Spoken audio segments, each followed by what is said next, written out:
శ్రీమద్ రామాయణం సుందరకాండం 51వ సర్గం. హనుమంతుడు రావణునకు హితమునుపదేశించుట. మహాపరాక్రమశాలి అయిన హనుమంతుడు మిక్కిలి బలపరాక్రమము గల ఆ రావణుని చూచి ఎట్టి తత్తరపాటును లేకుండా అర్థవంతములైన మాటలను అతనితో ఇట్లు పలికెను. సుగ్రీవుని సందేశంతో నీ లంకానగరమునకు వచ్చితిని. సోదరుని వలె నీ హితమును గోరు వానరరాజు అయిన సుగ్రీవుడు రాక్షసరాజు అయిన నీ క్షేమ సమాచారములను అడిగెను. మహాత్ముడు, నీకు సోదరతుల్యుడు అయిన సుగ్రీవుని సందేశమును వినుము. ఇది ధర్మార్థములతో కూడినది, ఇహపరలోకములయందు శ్రేయస్సును కూర్చున్నది. దశరథుడను పేరుగల ఒక మహారాజు గలడు. అతడు రథాస్వ గజ బలములు కలవాడు. లోకమునకు తండ్రి వంటివాడు, బంధువు, ఇంద్రుని వలె మహా తేజస్శాలి. అతని పెద్ద కుమారుని పేరు శ్రీరాముడు. అతడు ఆజానుబాహువు, ఎల్లరకును ప్రియమును గూర్చువాడు, సర్వసమర్థుడు, మహాపరాక్రమోపేతుడు, ధర్మ మార్గానువర్తనుడు. అట్టి శ్రీరాముడు తండ్రి ఆజ్ఞానుసారం సోదరుడైన లక్ష్మణునితో భార్య అయిన సీతాదేవితో రాజ్యమును వీడి దండకారణ్యమున ప్రవేశించెను. ఆయన భార్య అయిన సీతాదేవి మహాసాధ్వి. ఆమె మహాత్ముడు విదేహరాజు అయిన జనకుని కూతురు. ఆమె దండకారణ్యమునందు అపహరింపబడినది.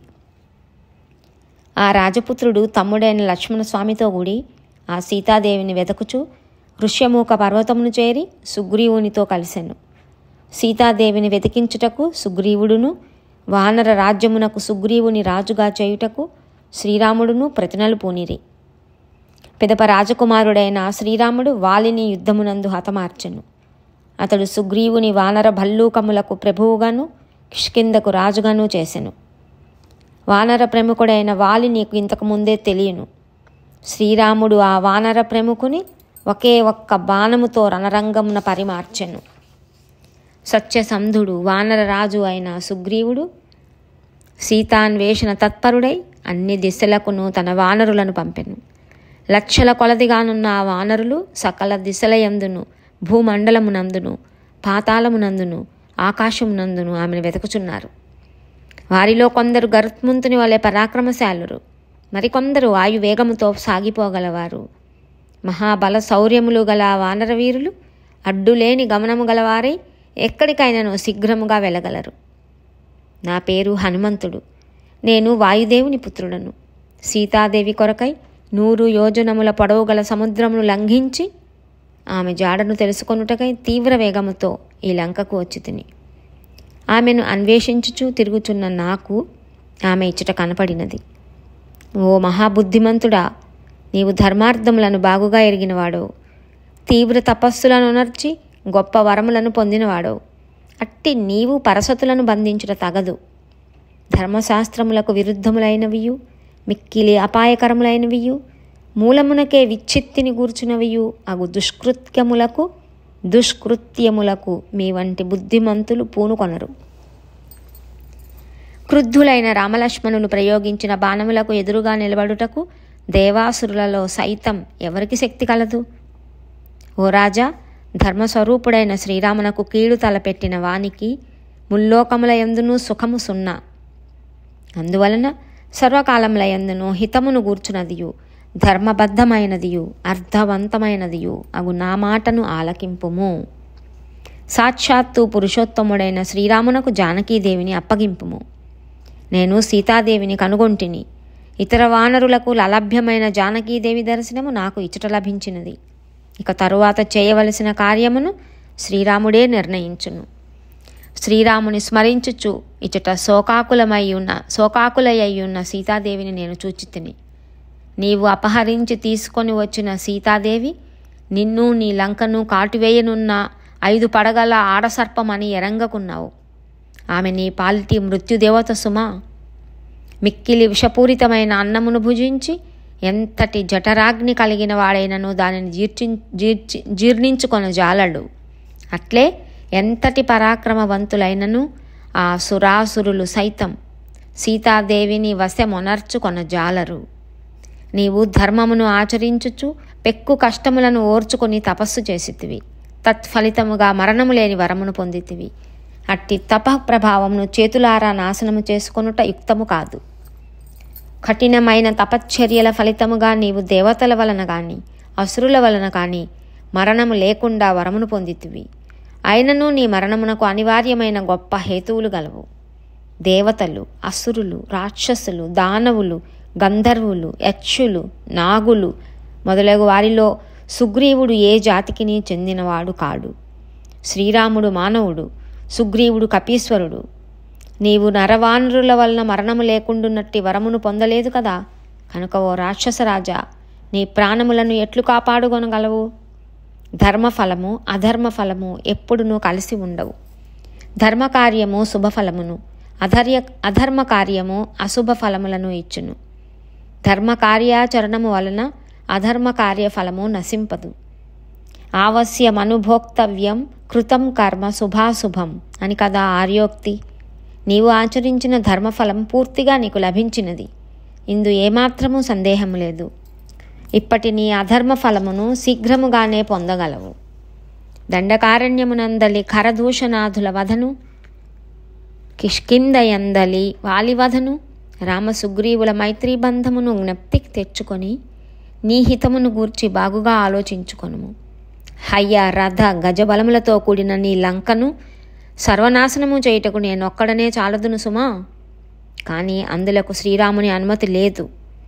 సీతాదేవిని అవమానపరచిన శత్రువులను హతమార్చి తీరుదును అని శ్రీరాముడు భల్లూక వానరుల సమక్షమున ప్రతినబూని ఉన్నాడు. ఆ కార్యమును నేను చేసినచో ఆ స్వామి ప్రతిజ్ఞ భంగమగును. శ్రీరామునకు అపకారము చేయువాడు సాక్షాత్తు ఆ దేవేంద్రుడే అయినను అతడు సుఖమును పొందజాలడు. ఇక నీ వంటి సామాన్యుల విషయము చెప్పనేలా? నీవు అపహరించుకొని వచ్చి నీ లంకలో నిర్బంధించిన సీత సామాన్య స్త్రీయే అని తలంచుచున్నావు. కానీ ఆమె నీ లంకను సర్వనాశనమునర్చడి నీ పాలిటి కాలరాత్రి అని ఎరుంగుము. సీతాదేవి స్వరూపముననున్న ప్రబలమైన కాలపాశమును నీవే స్వయముగా నీ మెడకు చుట్టుకుంటివి. ఆమె తనకు తానుగా రాలేదు. ఇక నీవు క్షేమముగా ఎట్లుందువు ఆలోచింపుము. ఎత్తైన బురుజులతో విశాలమైన వీధులతో కూడి ఉన్న ఈ లంకానగరం సీతాదేవి తేజస్సు చే దగ్ధమైనది. శ్రీరాముని కోపజ్వాలలతో ఇంకనూ మండిపోవుచున్నది అని ఎరుంగుము. మంటలలోనున్న నగరమును చూడుము. ఇప్పటికైనా తెలివి తెచ్చుకొని నిన్ను నీ లంకను కాపాడుకొనుము. ఆత్మీయులైన మిత్రులను, మంత్రులను, బంధువులను, సోదరులను, సుతులను, హితులను, భోగైశ్వర్యములను, భార్యలను వేయేలా కడకు నీ బంగారు లంకను నీవు చేతులారా వినాశమునకు గురి చేయవద్దు.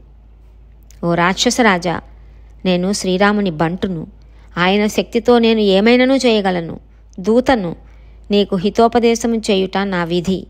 విశేషించి వానరుడను. శ్రీరాముడు మానవుడు, నీవు రాక్షసుడవు. కావున నేను మధ్యస్థుడను. నాకు ఎట్టి పక్షపాతము లేదు. నా సత్యవచనమును ఆలకింపుము. మహాయశస్వి అయిన శ్రీరాముడు రుద్రుని వలె సమస్త లోకములను సంహరింపగలడు. పంచభూతాత్మకములైన చరాచరములతో నిండిన వాటినన్నింటినీ మరల అదే విధముగా క్షణకాలములో సృష్టింపగలడు. దేవతలలో, అసురులలో, నరేంద్రులలో, యక్షులలో, రాక్షసులలో, విద్యాధరులలో, సమస్త గంధర్వులలో, నాగులలో, సిద్ధులలో, కిన్నరులలో, పక్షులలో, సకల ప్రాణులలో ఎవ్వరునూ విష్ణుతుల్య పరాక్రముడైన శ్రీరాముని ఎదిరించి యుద్ధము చేయుటకు ఏ విధముగానైనను, ఎచ్చటనైనను, ఏ కాలమునందైనను సమర్థులు కారు. సకల లోకములకు ప్రభువు, రాజశ్రేష్ఠుడు అయిన శ్రీరాముని ఎడ ఈ విధముగా ఘోరమైన అపరాధము గావించి ఇక నీవు జీవించి ఉండుట అసాధ్యం. ఓ రాక్షసరాజా, దేవతలు, దైత్యులు, గంధర్వులు, విద్యాధరులు, నాగులు, యక్షులు మొదలైన వారు విడివిడిగా కానీ కలిసి కానీ ముల్లోకాధిపతి అయిన శ్రీరామునకు ఎదురుగా యుద్ధములయందు నిలువజాలరు. సమరమున శ్రీరాముని చేతిలో చావు మూడిన వానిని స్వయంభూ చతుర్ముఖుడు అయిన బ్రహ్మ కానీ, త్రినేత్రుడు త్రిపురాంతకుడు అయిన రుద్రుడు కానీ, మహేశ్వర్య సంపన్నుడు సురపతియు అయిన దేవేంద్రుడు కానీ రక్షింపజాలరు. అనగా అట్టి వానిని ఎవడునూ రక్షింపలేడు. నిర్భయముగా మాట్లాడుచున్న హనుమంతుని యొక్క సహేతుకములైన తనకు అప్రియములైన హితవచనములను సాటిలేని వాడగు ఆ రావణుడు వినెను.